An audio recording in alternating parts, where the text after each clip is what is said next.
Nós estamos numa série de mensagens entre o caos e a cruz, e nós estamos finalizando essa série. Essa série tinha por proposta a gente trabalhar a dimensão do que é o problema do pecado no mundo e como a cruz é a resposta ao caos. Que caos você está falando, pastor? Do caos inicial, do problema do pecado que nos afeta. Quando você pensa em problemas, quando você pensa no mal que há no mundo, morte, guerra, destruição, tudo aquilo que de certa forma te impacta, mesmo você estando quieto na sua, vamos dizer assim, você está dirigindo o seu carro, quietinho, bonitinho, respeitando a lei, de repente vem alguém e pá em você. Mas eu estava certo, o pecado é mais ou menos isso. Às vezes, a gente é uma boa pessoa, às vezes a gente está certinho, às vezes a gente já entendeu o Evangelho, às vezes a gente já entendeu tudo, mas ainda assim, o pecado que há no mundo nos atinge. E é desse caos que a gente está falando. Então, caos de maneira genérica e ampla, é todo esse mal que nos alcança de alguma forma. Mas mais do que isso, é a cruz que nos alcança como resposta. Então, por isso, quando a gente trabalhou essa série, nós trabalhamos entre o caos e a cruz, algo acontece. E hoje eu quero falar um pouco de algo que Deus colocou no meu coração essa semana, sobre encontrando um lar entre o caos e a cruz. Mas ainda dentro dessa perspectiva, quando a gente vive da solidão digital ao pertencimento da família de Deus. Eu queria focar um pouquinho nesse tema. Por quê?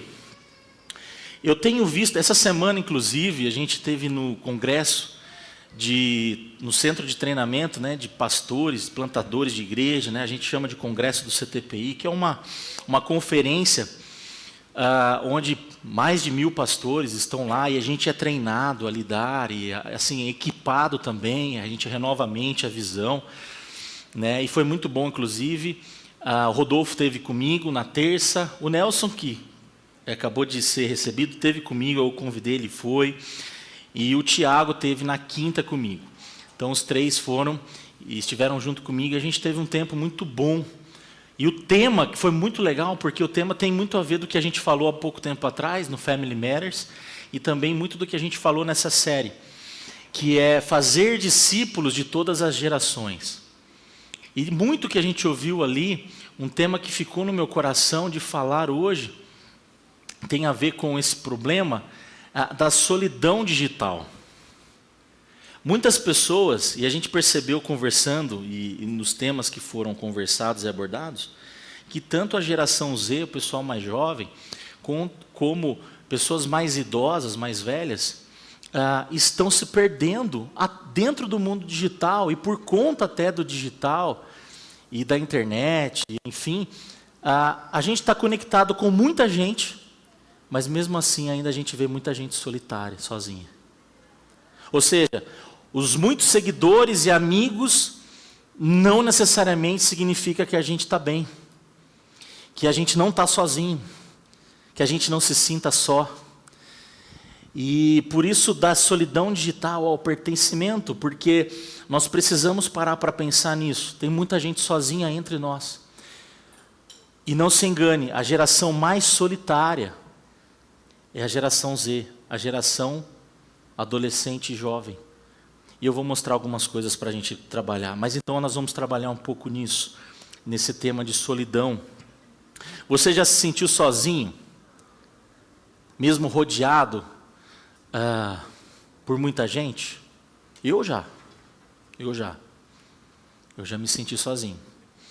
Mesmo tendo muitos amigos no Facebook na época, mesmo tendo bastante gente que se conecta comigo, mas por vezes a gente se sente sozinho. Queria que você pensasse nisso. Olha a frase: nunca estivemos tão conectados digitalmente, nunca na história. Porém, ao mesmo tempo, tão sozinhos. E isso deveria mexer com a gente. Porque pensa, é um paradoxo. Ao mesmo tempo que a gente está muito conectado, a gente está cada vez mais sozinhos. O virtual tornou-se a vida. E o presencial, o olho no olho, o sentar para tomar um café, o sair para jogar uma bola, está cada vez mais raro. A gente se relacionar, a gente ir na casa de alguém. Eu, como pastor, eu atendo... Nossa, gente, não dá nem para comparar, mas é tipo 90% no WhatsApp hoje. Não é doido isso? Antigamente, os meus pastores atendiam no gabinete pastoral, né? Assim? Ou então ia visitar a pessoa na casa dela. Hoje as pessoas, primeiro, não gostam de receber visita em casa, essa é uma realidade, porque tem que limpar a casa, tem que fazer o café para o pastor, tem que tirar o cocô do cachorro, né? Guardar o cachorro na casinha. Né? Então as pessoas já não querem dor de cabeça, já começa por aí. Segundo que a dinâmica do mundo moderno não permite. Hoje, as mulheres estão trabalhando muito mais fora do que antigamente, os homens também, né? Tudo bem que tem o home office, mas assim, a turbulência do mundo moderno é muito mais fácil a pessoa pegar e ligar e mandar uma mensagem, ô pastor, eu estou precisando de ajuda aqui e tal e tal. Então assim, o mundo mudou, essa é uma realidade, o mundo mudou. Mas o que eu tenho percebido é que as pessoas estão cada vez mais conectadas e cada vez mais sozinhas.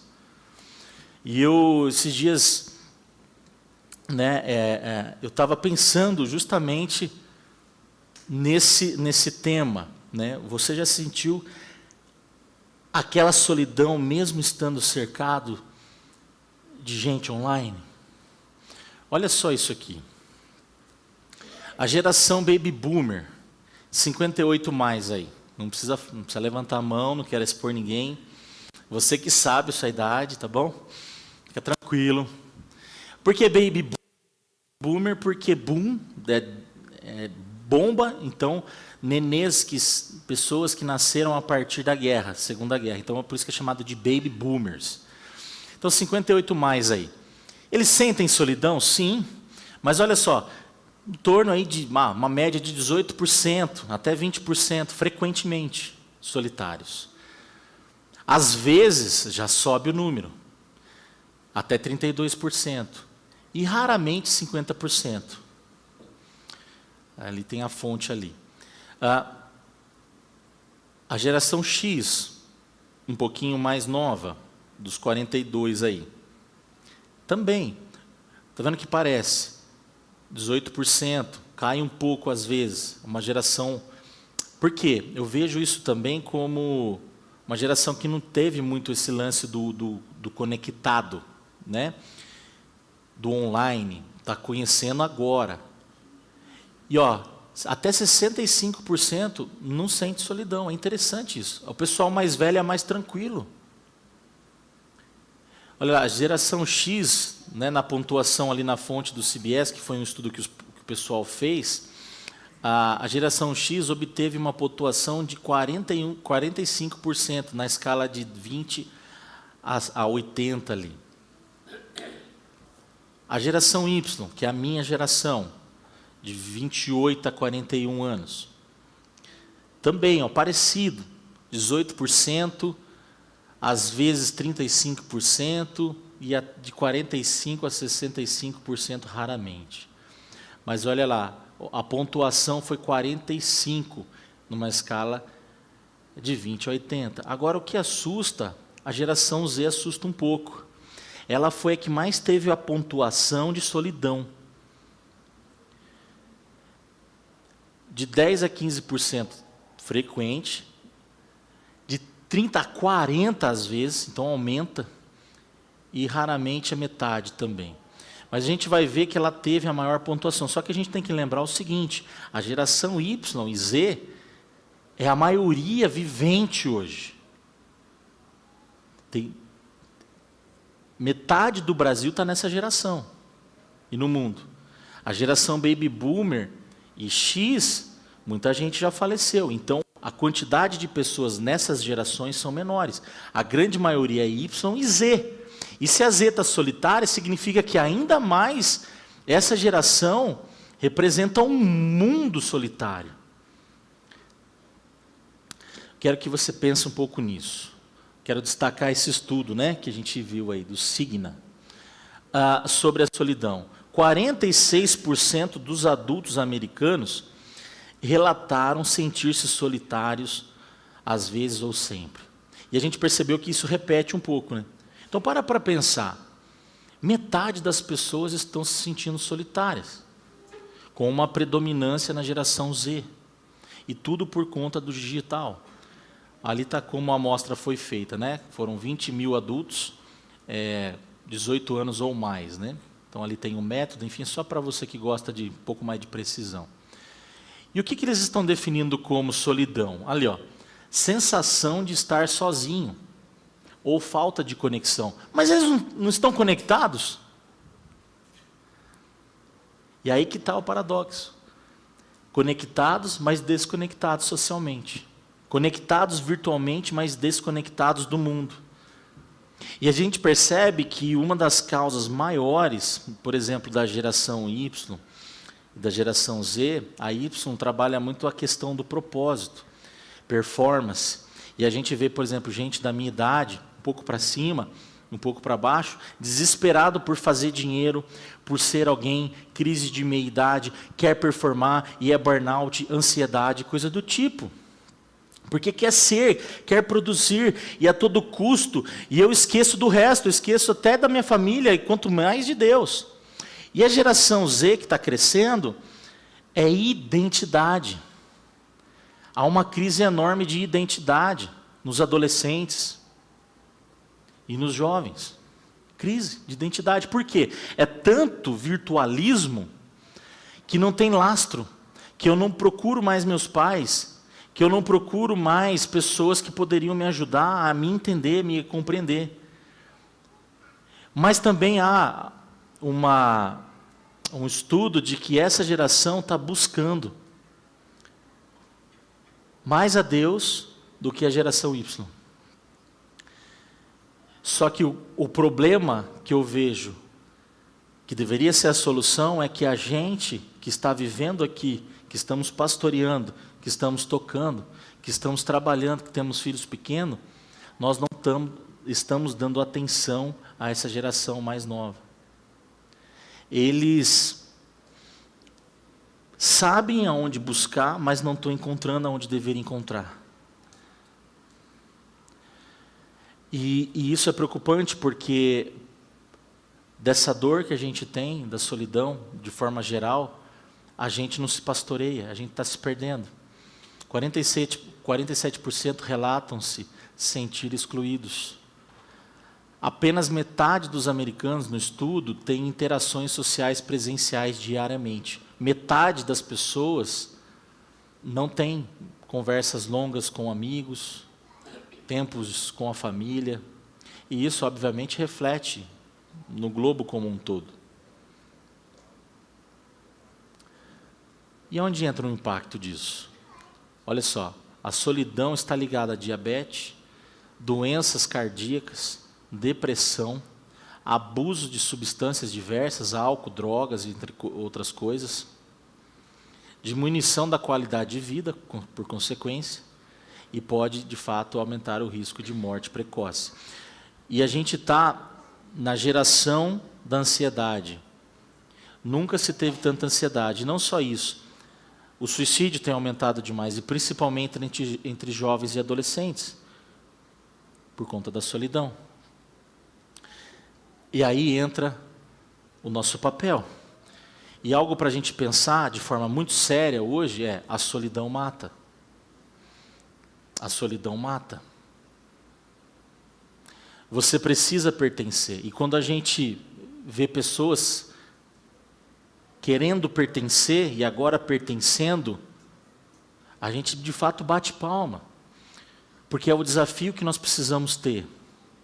Mas que não seja só aqui nesse momento, mas que seja a partir deste momento, eu de fato pertencer com quem eu sou, aquilo que eu faço, minha identidade, meus dons, meus talentos, a serviço do próximo, para que o próximo se sinta acolhido, para que o próximo se sinta amado, para que o próximo se sinta, de fato, pertencente a uma família. A igreja é a resposta. Nós precisamos ser a resposta para esse mundo. Nós precisamos acolher. Nós precisamos sentir a dor do outro. E será que a gente tem feito isso? E será que a gente tem parado para ouvir? Igual a gente ouviu o testemunho da Natasha. Será que a gente tem parado? O Rubem Alves, ele falava disso. Tem uma das coisas que eu gosto, ele falava disso. No mundo onde a gente é treinado a falar, oratória, né, o tempo todo, estudo de oratória, isso começa lá em Aristóteles e tal. E está tudo certo, a gente tem que aprender a falar, se comunicar. Mas o Rubem Alves falava que a gente precisa ter a arte da escutatória. E o cristão, ele tem esse pressuposto. Quando a gente vai lá para o livro de Tiago, ser de tardios, ser de prontos a ouvir e tardios para falar, e se irá. E aí eu brinco, né? Deus já deu um par de orelha para a gente ouvir mais do que uma boca, né? Então, já era, anatomicamente, biologicamente, a gente já tem 2 orelhas para escutar mais do que falar, mas a gente não faz. A gente é muito rápido em dar um diagnóstico, muito rápido em ser preconceituoso, muito rápido em querer dizer sobre alguém sem de fato conhecer a história. A solidão mata. O que a gente está fazendo para diminuir a dor do outro? A gente precisa pensar nesse tema. Ter uma família para pertencer, para amar e ser amado. Olha isso. E aqui está um fato. Nós vivemos nesse mundo de poucas conexões, hoje. Aliás, de muitas conexões virtuais, mas poucos vínculos reais. Esses dias até eu estava lendo uma reportagem que os donos de boates, obrigado, Mazão, eles estão preocupados porque os jovens hoje, geração Z, não querem sair para a noitada, virar à noite, como foi geração Y, X. Eles querem ficar de boa, eles ficam em casa, eles querem acordar de manhã, tomar um café com um amigo numa padoca instagramável. É assim o rolê agora.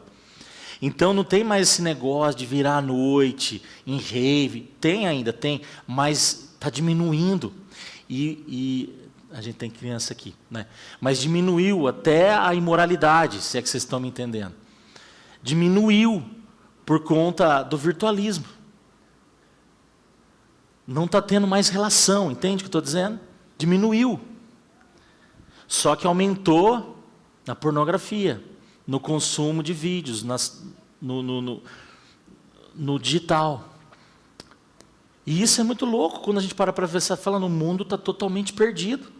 O mundo está totalmente alienado numa bolha virtual. Acabou o relacional. Só que a solidão está aumentando cada vez mais, cada vez mais, cada vez mais, cada vez mais. E a busca pelo like, a dopamina barata, a busca por ser reconhecido no digital. E quando isso não vem? E quando isso não vem? O foco, olha lá, ó, preencher o vazio do coração com aprovação. E como que vem no digital? E como que vem nessa bolha? Aí fulano não me curtiu. Nossa, meu vídeo não foi assistido. E tal, e tal. E a gente começa a entrar em neurose. E esses jovens não têm uma mentalidade que um baby boomer tem pós-guerra, que uma geração X tem. As dores são outras. Por isso que o suicídio, por isso que a ansiedade tem aumentado. Mas a gente vai continuar apontando o dedo ou ser igreja e acolhê-los? Não importa se a capacidade deles lidarem ou da gente lidar com a situação mudou. Se é uma dor legítima, a gente deveria acolher. Porque sempre vai ser assim na história. Meu pai falava que a minha geração estava perdida, eu vou falar que a do Theo está também. E a do Theo vai falar que a outra está, e assim por diante. Isso é cíclico, isso é algo que a gente já vê. Mas o fato é, tá bom, a gente vai continuar seguindo essa lógica ou a gente vai olhar para entender, bom, se eu sou um agente de transformação no mundo, o que eu estou fazendo para amar o meu próximo? O que eu estou fazendo no meu trabalho para acolher a dor daquele que está doendo por dentro? O que eu estou fazendo para acolher um idoso que se sente solitário? É interessante que no estudo, se vocês entrarem lá depois, ele é um U invertido. O que isso significa? Que tanto o jovem, pré-adolescente e adolescente, e o idoso se sente isolado. Porque quem está na ativa é a geração X para Y e de Y para Z, mas a grande massa hoje é a Y. O que isso significa? Que os idosos estão com síndrome do ninho vazio, porque os filhos foram embora, já não estão trabalhando, estão aposentados, então eles ficam em casa no Facebook. Eu vejo meu pai assim o dia inteiro lá. E a gente vê adolescentes assim, é o mesmo, o dia inteiro em casa, jogando videogame e tal. E quem está trabalhando é a gente, de maneira geral, tá, gente? De maneira geral, é um espectro da realidade. Então a gente vê que tanto o adulto, o baby boomer, quanto a geração Z vivem e precisa do nosso abraço. Essa é a constatação que eu estou dizendo e deixando de desafio para nós. Se você vê um idoso, abrace. Pode abraçar. Abraça com força. Se você tem um pai para abraçar ainda, abrace. Se você tem uma mãe para abraçar ainda, abrace. Se você tem vô, abraça ainda mais. Cuidado para não quebrar os ossos. Mas abraça, beija. Porque eles são carentes. Mas aí que está, o adolescente também é. Porque eles estão procurando espaço para serem vistos e não estão achando. Por quê? Porque a gente não está dando espaço. A gente não está dando espaço para eles serem vistos.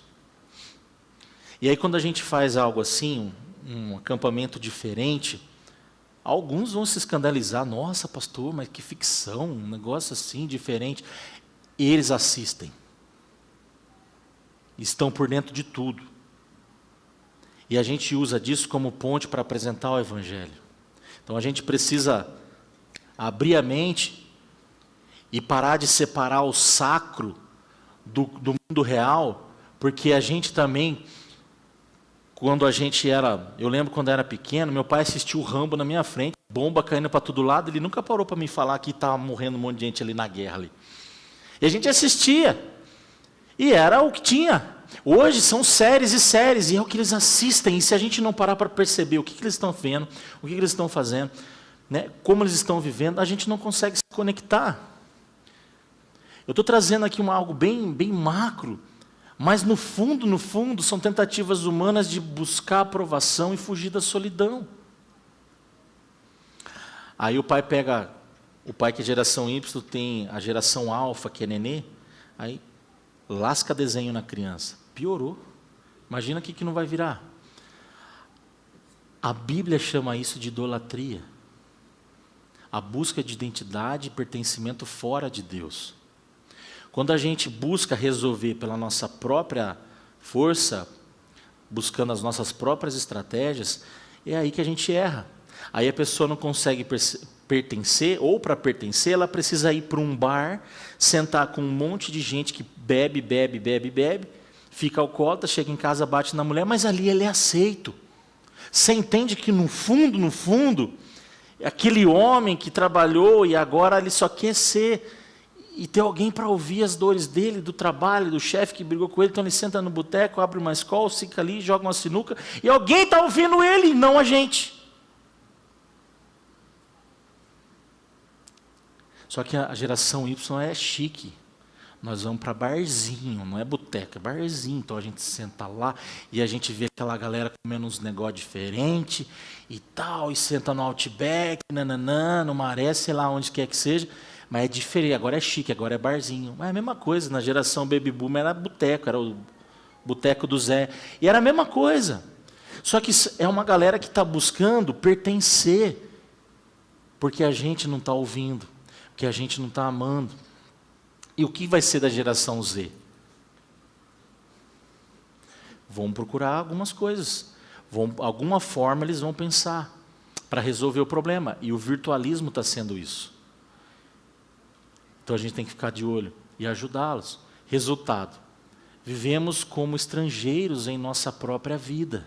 Olha que loucura. A gente vê muita gente nessa solidão longe de si. Porque eu acabo me prostituindo para entrar numa tribo para pertencer. Isso acontece, gente, com torcida de futebol, com tribos. Skinheads, né, que a gente vê muito na Europa.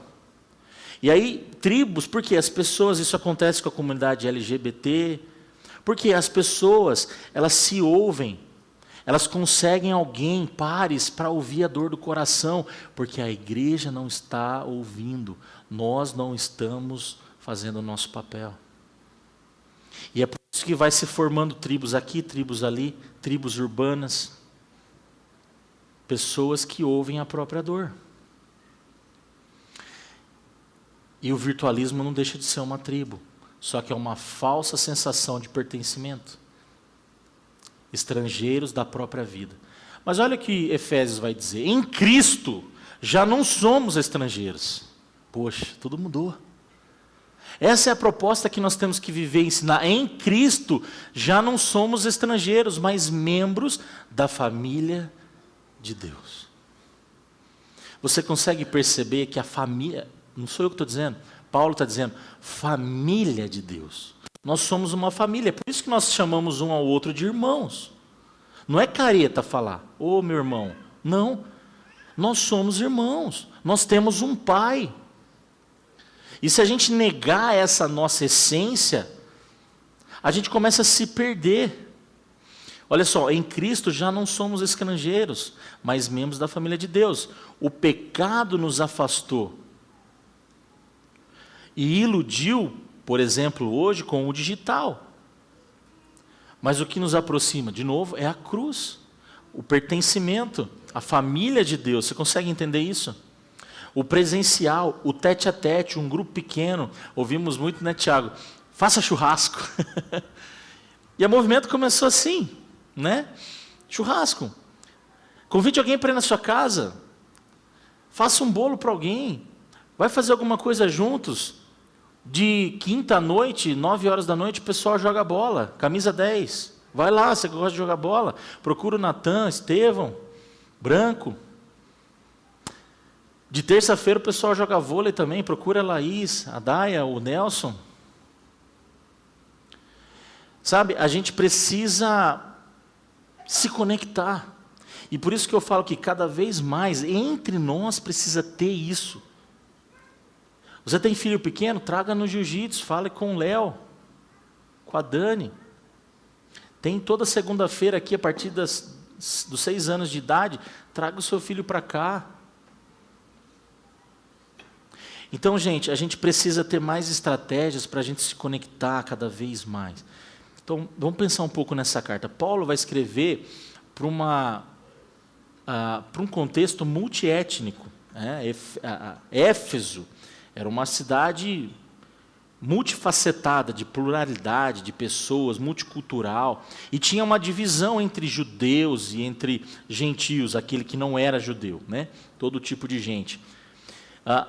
E antes de Cristo, os gentios eram considerados gente estranha, gente forasteira, estrangeiro, por isso que ele usa esse termo. Em Cristo não há mais estrangeiros. Ou seja, o gentio faz parte. Aquele que não é da igreja deveria estar aqui. Em Cristo ele deveria estar aqui. Esse é o ponto. Em Cristo não é só a gente que temos a oportunidade de ser família de Deus, mas em Cristo aquele que está fora pode ser também. Essa que é a ideia. Não devemos excluir ninguém. Aliás, a palavra de Deus o tempo todo fala da gente não fazer acepção de pessoas. Quer dizer, em Cristo, há o rompimento de bolhas, o rompimento de culturas, de etnias, de tradição, e principalmente do pecado.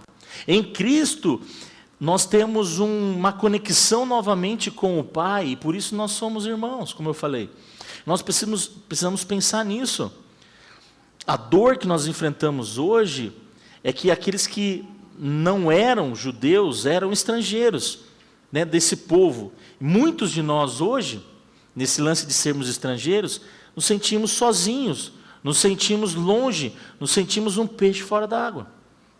E às vezes, a gente dentro da própria igreja, que está na igreja há um tempão, ainda não se sente parte. E talvez seja algo muito ruim, porque eu já conheci muita gente que estava dentro da igreja, que ainda se sentia fora da igreja, não se sentia parte, não conseguia se sentir pertencente. Então o que acontece? a pessoa naturalmente vai buscar em outro lugar. A pessoa naturalmente vai tentar preencher de outra forma. E o problema é quando não é Deus e é qualquer outra coisa. Então veja, a resposta do Evangelho é que em Cristo nós temos não só um lar, mas uma identidade. E isso é a resposta do Evangelho à dor da solidão. Nós precisamos entender que nós não devemos querer reinventar a roda, sabe? Querer fazer aquilo que não precisa para forçar um pertencimento. Entenda o que eu estou dizendo? A gente só precisa viver o óbvio. A gente só precisa fazer o que Jesus falou para a gente fazer. A gente só precisa amar, acolher. A gente só precisa dar os nossos ouvidos e emprestar a nossa atenção para que aquele que está longe se sinta perto. Jesus fazia isso. Jesus se conectava com as pessoas, entrava na casa das pessoas, ouvia a história das pessoas, não é assim? Será que a gente está fazendo isso? Será que a gente está dando atenção às pessoas? Não precisamos viver com medo do julgamento do outro. Não devemos. Nós já somos aprovados e amados em Deus. E quando nós entendemos isso, a solidão vai embora. Eu não preciso buscar aprovação na internet. Eu não preciso buscar aprovação no trabalho. Eu não preciso buscar ou querer inventar algo para de alguma forma eu parecer que eu sou alguém, que eu pertenço, que eu sou amado. Eu não preciso. Jesus já fez isso. Ele nos deu uma família. Nele nós somos um. Consegue entender isso? Então, aceitação e pertencimento só existe por conta de Cristo na cruz. A transformação da identidade é justamente essa. Já não sou estrangeiro, mas agora eu faço parte do reino. Agora eu faço parte da família. E você que é cristão, e você que entende, não é sobre ser membro da movimento. É sobre ser parte da família de Deus. E isso é privilégio. E às vezes a gente acaba se esquecendo. E a gente vai se afundando nos nossos afazeres, nas nossas metas pessoais, de trabalho e tudo mais. E a gente se esquece que a gente é muito privilegiado, gente. Que a gente tem amigos, como vai dizer a música da Ademar, né? Tenho amigos, família, muitos irmãos. Isso é um privilégio. Dinheiro não compra isso, gente. Tem muita gente clamando para ter amigo. Tem muita gente que daria tudo para pertencer de forma autêntica e genuína a um grupo de pessoas que ama de verdade. Só que a gente tem isso e a gente não está aproveitando. A gente tem isso e a gente não chama o outro para tomar um café. A gente tem isso e a gente não senta para discipular o outro. A gente arruma desculpa. Eu estou velho demais. Você lembra do vídeo que eu coloquei, né, essa semana? De uma menininha da Red lá, né, servindo. E de um idoso. Às vezes estou com dor nas costas, às vezes, vocês viram isso? Quantos viram o vídeo lá? Ninguém viu? Depois eu vou mandar de novo para vocês assistirem o vídeo lá. Vocês vão ver que não tem idade para servir. A gente tem que procurar servir. Mas é que a gente está preocupado mais com o nosso umbigo do que com o próximo.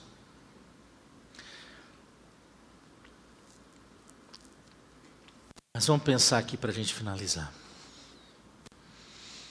E se eu dissesse que a busca pela aprovação e esforço no trabalho, em certas amizades ou conexões virtuais, não é o lar que a sua alma deseja? São tentativas humanas. E se eu dissesse que tudo isso não é a realidade? O que você ia pensar? Como que você ia agir? Não é, gente. A gente precisa sair da superficialidade, das conexões vazias. Tudo bem que eu estou falando do digital, estou falando de internet, mas saia do superficial. Há vida no mundo real ainda. Vale a pena ainda você se relacionar, fazer novos amigos. Quanto tempo faz que você não faz um amigo novo? Pensa aí. Quanto tempo faz que você não faz aquele bolinho de fubá para discipular alguém e falar da Bíblia para alguém? Quanto tempo faz que você não fala nem de Jesus para alguém? Quanto tempo faz que você não senta para ouvir a dor de alguém, dar uma palavra de esperança para alguém?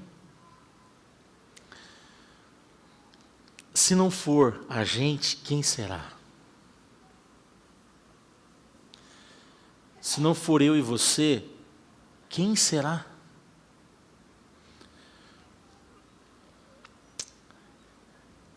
E quando a gente não acredita nisso, obviamente, a gente não vai viver isso. Porque, veja, a gente vive aquilo que a gente acredita.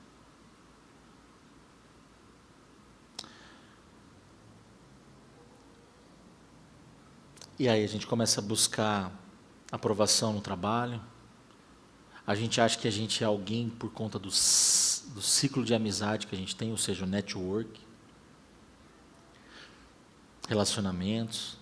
Sabe quando você tira foto com aquela pessoa que você gosta? Aí você joga no Instagram e você já se sente alguém, porque você transfere aquilo para aquela pessoa que está na foto, aquela pessoa é gigante e a gente é pequeno, porque é assim que a gente pensa. E aí você, não, vou postar, porque eu tô do lado do fulano, da fulana. É legal, não estou falando que você não pode tirar foto. Mas a gente procura desesperadamente ser alguém. Só que a gente já é. A gente já é em Jesus. Eu falava há pouco para os novos membros na minha sala, nós temos o Espírito Santo dentro de nós. Mas às vezes a gente vive como se não tivesse. Você já imaginou que o Espírito Santo é Deus? E ele sendo Deus, ele escolheu viver dentro de você de forma irresistível, que você não falou não. Ele está vivendo dentro de você, mas você vive como se ele não existisse. E quando a gente prega o Evangelho é para que você dê aquele estalo novamente e lembre, o Espírito Santo habita dentro de mim, e eu posso fazer muito pelo próximo. Eu posso fazer muito pelas pessoas com as quais eu me relaciono. Eu posso porque Ele me habilitou a fazer isso. Então por que eu não oro com aquele que está perto? Por que eu não abraço aquele que está perto? É para a gente pensar. Talvez é por isso que você esteja ainda numa solidão. Talvez é por isso ainda que você não cumpre a missão. Porque falta prioridade. Em entender que você não precisa se matar pelo trabalho, se matar para ter a aprovação de alguém, se matar para querer ser alguém, sendo que você já é família de Deus. Pensa nisso. Pensa nisso. E um segundo pensamento. Como que você tem tentado preencher o vazio dentro de você? E eu falo para todos aqui. Para cristãos ou para quem ainda não entendeu o Evangelho ou está entendendo. Como que você está tentando buscar um sentido existencial? Como que você está buscando viver essa vida? De que forma? Com o que? Com o trabalho? Com os filmes? Com livros de ficção? Com o quê? Qual tem sido a sua tentativa?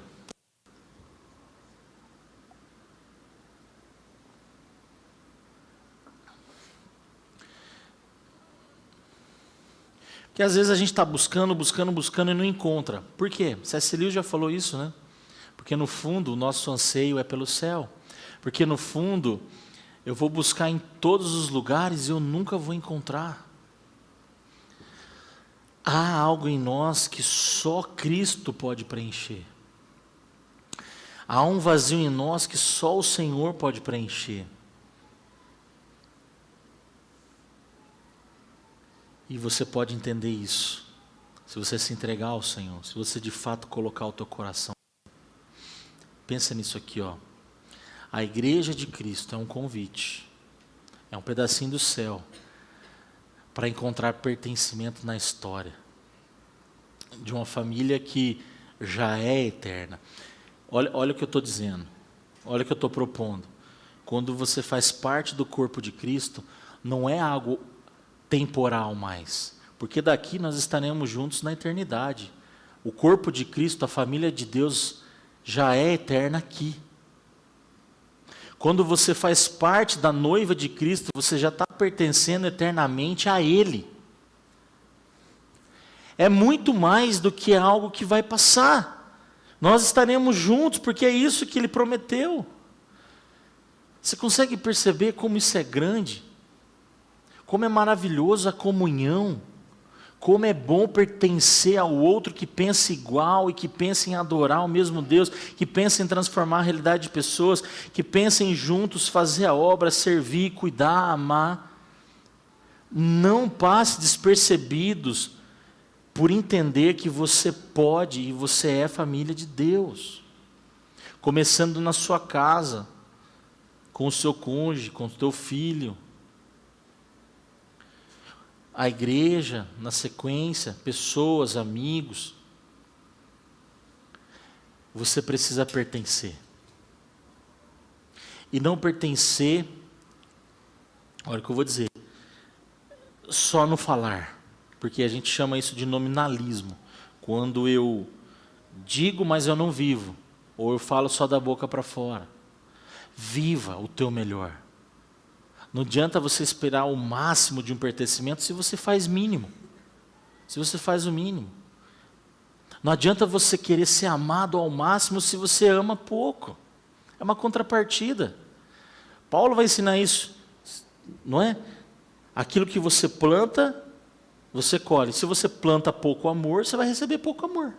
Se você se doa, se você ama muito o seu próximo, você vai receber isso. É a lei da semeadura. Se você serve com muito afinco, com muita vontade, dedicação, você vai receber isso. Agora, se você vive como se isso aqui fosse só um pedaço, uma fatia da vida, se a igreja, se Deus é apenas um pedaço e não o todo pelo qual você vive e é, Deus não é prioridade, Deus é apenas uma fatia da tua história. E aí que está o problema. Porque aí você se diz cristão, mas vive como um cristão secular. Não tem como eu pertencer. É um pertencimento fake. Eu não estou pertencendo de fato. Eu acho que eu estou. E isso é triste, porque tem muito crente vivendo assim. Tem muita gente dentro das igrejas, achando que está pertencendo, mas não está.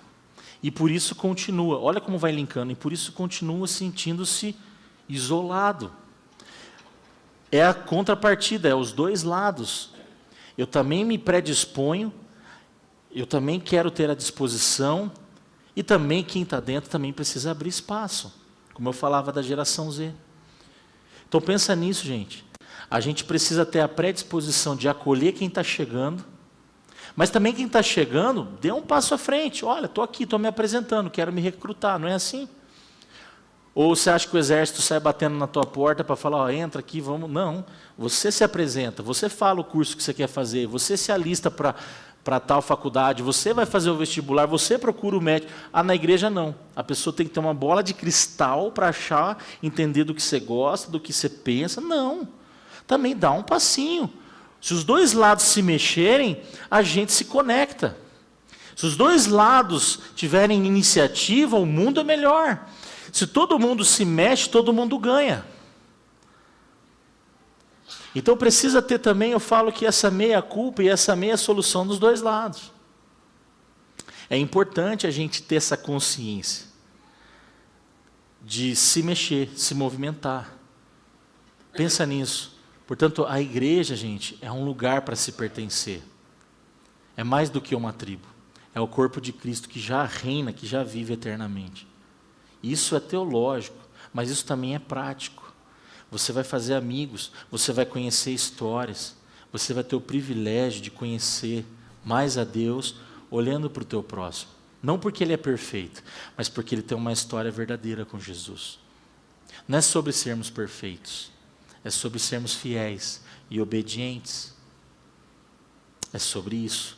Não é sobre uma graça barata, até falei isso esses dias. É sobre uma graça pura que nos aponta para crescermos juntos.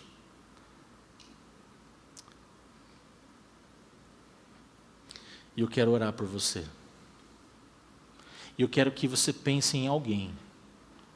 Ou em você mesmo. Eu não sei se você está se sentindo sozinho. Eu não sei se você tem se sentido isolado. Mas eu quero que hoje, nessa manhã, você não sinta mais assim. Que você tome uma decisão de participar de um grupo pequeno. Que você tome uma decisão de fazer parte efetivamente do que Deus está fazendo no nosso meio, no reino de Deus. Que você tome uma decisão de ser discipulado, de pedir ajuda, de levantar a mão, de se conectar. Porque isso vai fazer bem para você. Isso vai fazer bem para a sua alma. O ser humano nasceu e ele precisa, ele busca ser amado, amar e ser amado. Essa é a relação de família. Por isso uma criança, quando ela cresce sem pai é difícil, quando ela cresce sem mãe é difícil, quando os pais se separam é difícil, são contextos. Mas por quê? Porque o ser humano, ele precisa ser amado e amar. Ele precisa estar no coração do outro. Mas deixa eu te dizer, você já está no coração de Jesus. Jesus te ama. Jesus te conhece antes mesmo de você nascer. Ele já olhou por você. Ele já conhece a tua história. Ele sabe a tua dor. Nós não somos um povo alienado. Nós somos um povo que tem uma experiência real com o Criador do universo. Nós somos pessoas que entendeu a graça e que a partir dessa graça vive uma vida diferente. Vive uma vida na fé do Filho de Deus. Vive uma vida não pelo próprio egoísmo, para si o tempo todo, mas nós vivemos uma vida pensando também no próximo. Não é assim? Quando Deus te dá um filho, você não é capaz de morrer pelo teu filho? Você não é capaz de morrer pela tua esposa, você que é homem? A gente é capaz, a gente faz de tudo pela nossa casa. Por quê? Porque isso é o senso de família. É isso que Jesus fez por nós na cruz. Ele morreu por nós porque nós somos família. É por isso que Ele implantou no nosso coração e na nossa mente essa mesma predisposição de morrer pela nossa casa, pela nossa família. E quando a gente traz e aplica isso ao corpo de Cristo, a gente se doa, a gente se entrega, a gente quer ver o próximo, a gente quer ver o bem do amigo, a gente passa a ouvir mais, a gente passa a se doar mais, a gente passa a trabalhar melhor. E mais, porque aquela pessoa que a gente está servindo durante a semana, por meio do teu exemplo, por meio do teu cuidado, a pessoa está vendo Jesus em você. Não interessa o que você faz, mas o modo como você dá um oi, como você dá um bom dia, a pessoa vai falar, opa, é diferente. Ele vive diferente. Nossa, mas o linguajar é diferente, mas a postura é diferente. Nossa, mas como que ele está alegre se outro dia aconteceu algo tão ruim? É porque há Jesus em você e o mundo está clamando para ver Jesus em você. Para que não se sintam só, para que não se sintam isolados, carentes. Tem muito em você que o mundo precisa. Não é o pastor que vai fazer diferença. Sozinho a gente não faz nada. Já diz o ditado popular, uma andorinha sozinha não faz verão. Ei, não é pastor que faz ovelha, a ovelha faz ovelha, entende? É ovelha que gera ovelha. Você precisa gerar filhos na fé. Você precisa se conectar com pessoas. Você precisa usar o teu dom para o bem alheio, para o próximo. para que pessoas sejam abençoadas, para que Deus seja glorificado através de quem você é. E isso é propósito. É propósito que você quer? Toma o propósito. Use o teu dom para a glória de Deus. Use o teu dia a dia para que pessoas sejam abençoadas e amadas. Você já pensou que você já está fazendo isso, mas às vezes você está desconectado do que você está fazendo? Traz a consciência, fala: Espírito Santo, traga a minha consciência de que eu estou fazendo, o que eu posso fazer para acolher melhor, para amar mais, para tocar o sonho das pessoas, para mitigar a dor das pessoas. Pensa nisso. Deus quer te usar para que você seja um agente de transformação, de cuidado, de pastoreio do mundo, das pessoas. Você não tem noção do que o teu relacionamento pode fazer. Às vezes a gente não tem noção de como o nosso abraço pode mudar a história de alguém, de como a tua história pessoal, não estou falando de teologia, a tua história pode fazer com a vida daquele que ouve.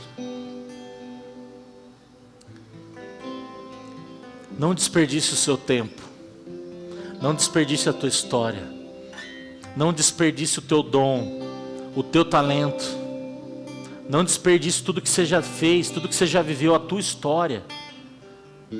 Repassa, compartilha, o pão, quem você é, o que Jesus fez, compartilha.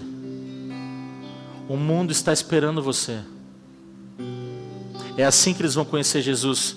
Porque quando alguém precisar ver a misericórdia de Deus e você não age com misericórdia, Deus não é misericordioso, entende? Quando a pessoa está esperando um abraço, se você não abraça, Deus não é o abraço que essa pessoa acredita. Como que Deus se manifesta? Através de nós. Existe sim o extraordinário, Deus faz, mas Deus também age no ordinário, no dia a dia, através de nós. Pensa nisso. Que Deus mude a tua história, que Deus trabalhe no seu coração. Vamos orar. Deus, obrigado. Obrigado porque o Senhor é bom e a tua misericórdia dura para sempre. Obrigado, ó Pai, porque o Senhor já nos chama de filhos, de família. Não somos estrangeiros. No Senhor nós somos um. No Senhor nós somos família, nós somos corpo. No Senhor, em Cristo nós somos um. Em Cristo nós somos uma família. E por isso nós temos o privilégio de chamarmos uns aos outros de irmãos, de partilhar da dor, de partilhar também da alegria, do sucesso, de partilhar de momentos bons, de momentos ruins, de tristes e alegres também. Obrigado porque o Senhor tem feito dessa casa, dessas pessoas, da gente, um povo escolhido para amar. Pai, não deixe passar de nós essa consciência de que o Senhor quer nos usar para alcançar outras pessoas na dor delas. Jesus, nos ajude. Primeiro, ó Pai, tira de nós todo vazio. Preencha, Senhor, o nosso coração. Espírito Santo, que o Senhor possa preencher a nossa alma. Purifica-nos do nosso pecado. Tira de nós tudo aquilo, toda a rebeldia, todo o mal. Nos encha do teu amor, da tua graça, da tua compaixão.